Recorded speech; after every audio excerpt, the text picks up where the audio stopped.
Today we're going to be looking at the second in this series of the miracles in the book of John, and we're going to be talking about healing of an official's son. And it would be so easy to take this all kinds of ways, but I'm excited about what the Lord, I think, is going to share with us today.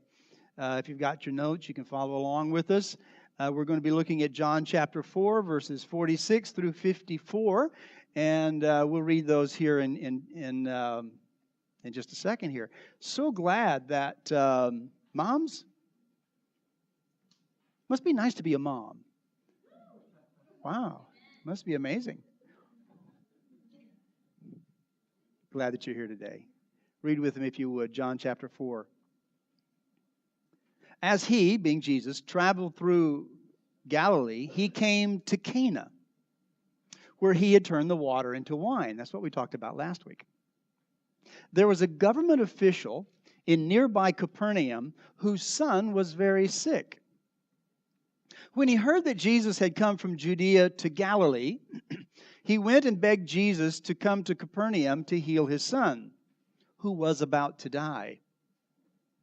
Jesus asked him, "Will you never believe in me unless you see miraculous signs and wonders?"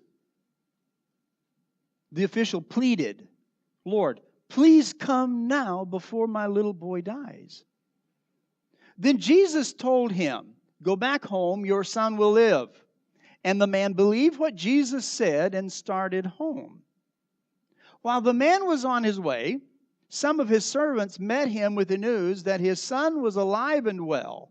He asked them when the boy had begun to get better, and they replied, "Yesterday afternoon about 1 o'clock, his fever suddenly disappeared."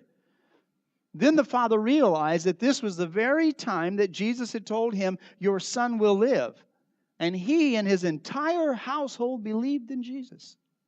This was the second miraculous sign Jesus did in Galilee after coming from Judea. Now, this story is a great one. And in its simplicity, there's some beautiful things that I think that we can see in the character of Jesus and his approach and what he's wanting to share with us. There are really just two players. There's this Jesus and there's this father. The boy we never meet. The servants we only hear a bit about. The two people who are interacting is Jesus and this one man who has a son who is about to die. Now, after just to kind of give you a kind of a picture of where all of this is happening, because all of this gets a little bit fuzzy in our minds, all these names of places, we can't figure out where they all are. Just let me give you an idea of what's happened since the last sermon that we shared. Jesus was in Cana, you remember, and that's where he turned water into wine. Since that time, there's been a Passover, and Jesus went to Jerusalem to celebrate the Passover. There he cleansed the temple in Jerusalem. And you see the little arrow there. There's Jerusalem down toward the southern part of Israel. Religious people had turned worship really into some commercial venture. And unfortunately, they were doing it on the backs of people. Jesus doesn't like that then, and God doesn't like that either now. There he made a statement that's pretty important. John chapter 2, verse 23 to 25 says this: "Because of the miraculous signs Jesus did in Jerusalem at the Passover celebration, many began to trust in him." And I think it's important to see that because of these miraculous signs, that'll get important later as we talk about this. The hearts of people were intrigued with the fact that Jesus was doing these miraculous signs. I think I probably would too. Later, also in Jerusalem, Jesus met a guy by the name of Nicodemus. And the famous words of John chapter 3, verse 16 are uttered, later recorded for us. That God so loved the world that he gave his one and only Son, that anyone who believes in him would not perish, but have life that would be eternal. In America, at American football games, there's usually somebody in the crowd that will hold up a sign that says John 3:16. That's how famous this particular passage is. This has occurred between this turning water into wine and the miracle that we're about to study this morning. This all occurred in Jerusalem. Before we get back to our story, as he travels back to the north, he goes through a place called Samaria. You may have heard of Samaritans, maybe in the context of the story, the Good Samaritan.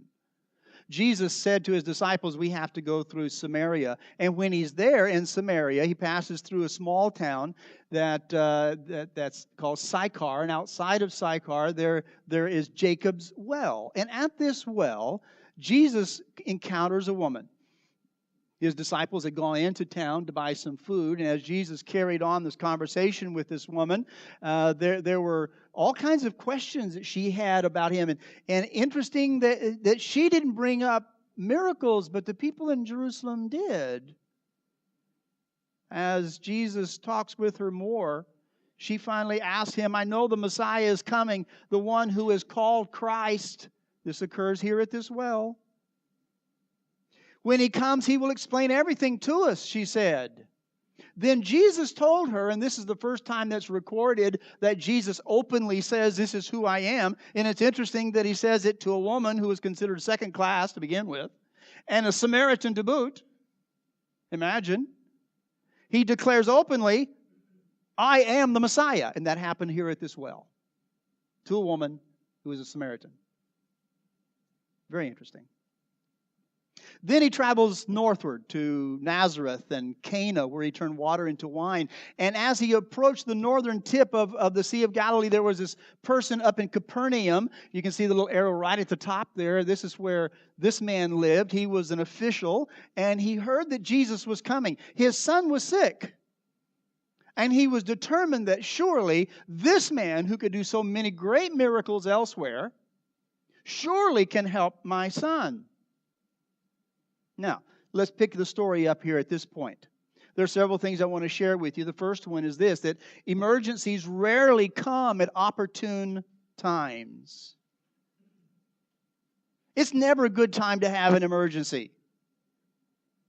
I started to use a picture of my granddaughter who fell and broke her collarbone. I don't know how a little girl falls and breaks her collarbone like that, but her arm's in a sling for about 3 or 4 weeks, and my son sent the x-ray even, and it's not just a simple little fracture, but those little bones are this far apart. So sad. I started to put a picture of her up there, but somebody would have accused me of nepotism or something. This father is like any other father who loved their child. He no doubt loved to see this child play. He enjoyed his company. He had hoped everything, all kinds of wonderful things that he dreamed of for this child. But this sickness threatened to destroy everything that he had dreamed for this child.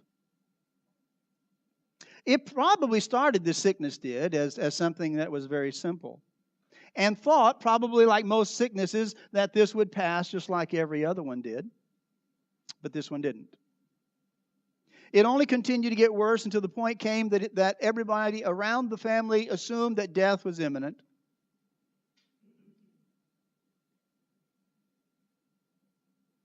This father happened to be an important man. He was a nobleman.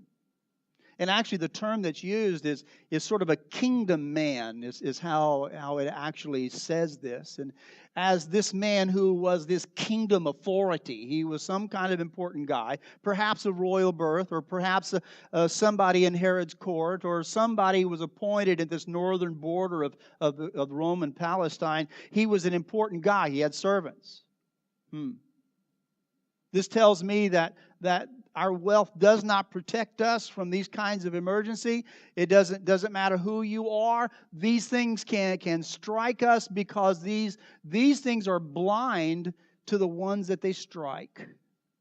We are all vulnerable. I wish it wasn't so. The Bible says that the rain falls on the just and the unjust. I know you might not like that, but it's true. People who are busy or sleepy or fatigued or some joyous moment, some emergency can occur. My granddaughter broke her collarbone. My son had just come in, and she was all excited and spun and ran back into the house ready to play, and she tripped over something, and there you go. Wow. I remember I was a young teacher in the Congo, Zaire it was called at the time. I was traveling way out in the bush and doing some teaching, and I've been out for quite some time, and we stayed in these little mud huts. They really do live in those. And as a matter of fact, I remember that one particular location, it was really nice. Whenever they knew that somebody was coming in, they would build a brand new hut out of mud, because it was just like air conditioning. It could be blistering hot outside, but when you walked inside, the evaporative process of that water, as it dries out of that mud, cools that. It's actually, you can get chilled inside. They give you a little blanket because it's so cool inside. I was sleeping soundly in the middle of the night when suddenly somebody rushed in and they yelled at me, "You got to get up. We have an emergency." I'm not one who is quick to wake up, but but they had their flashlights and off we go, tripping through the bush. I had no idea what was going on. "Oh, it's terrible, it's terrible, it's terrible, Pastor, you have to come help." Finally got the story out that there was a woman who was having a baby. And apparently it was a breech birth, because they said that the baby was turned and the baby's not coming out. And I'm thinking, what am I going to do? I don't know anything about this kind of stuff. I'm this young guy, and I had kids in when they were small, but hey, I don't know anything about this. But as I got closer to this little village, as we were going down this pathway, you hear all of this screaming, and obviously it was a real emergency. I had no idea what to do. As I got closer, I was thinking, God, tell me what to do. What am I supposed to do? I don't know anything. This is outside of anything. I don't know what to do. Am I going to have to do a C-section on somebody? What am I supposed to do here, God? I've not even seen a good movie about that kind of thing. I don't know what to do. But as I was praying, came to the little hut, and as I stepped across the threshold, I suddenly heard a scream from people inside, and suddenly this baby started crying. Somehow this baby turned and was born and came out screaming.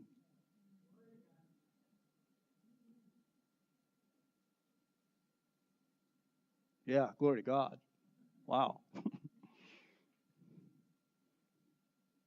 I want you to know that it's truly amazing. You know, emergencies come, and sometimes we just don't know what to do. And this father didn't know what to do either.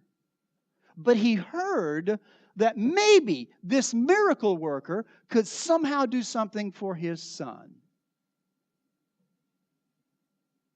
Let me move on. Number 2.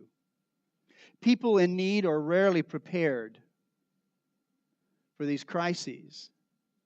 Rarely prepared to meet them logically and without emotion. Logic goes out the window, and emotion is engaged. Without logic and nothing but emotion, often good decisions are probably not going to be made. This man hurriedly rushed to Jesus. Story tells us that he begged Jesus to come and heal the boy. The request was not out of the ordinary. The tenor of his voice was not rude. He called him Kurios, and that is Lord. Oh, I guess I am using Greek, aren't I there, my friend? He approached him with a very high title, Lord, not just teacher, but Lord. Please come and help. But Jesus' response was, in my opinion, unusual. He didn't ask what's wrong with the boy. He didn't say how long it had been going on. His response was, will you never believe in me unless you see miraculous signs and wonders? Wow, where's the compassion, Jesus? Let's not forget, though, what just happened in Jerusalem, and the reason that I gave you some background of where Jesus had just come from. The people wanted to believe in him because of the signs and the wonders and the miracles. I believe with all my heart that Jesus was trying to get through to people that I am not here as some great miracle worker. That's not why I'm here. They believed in him because of the signs, it said in Jerusalem. They were intrigued by his power.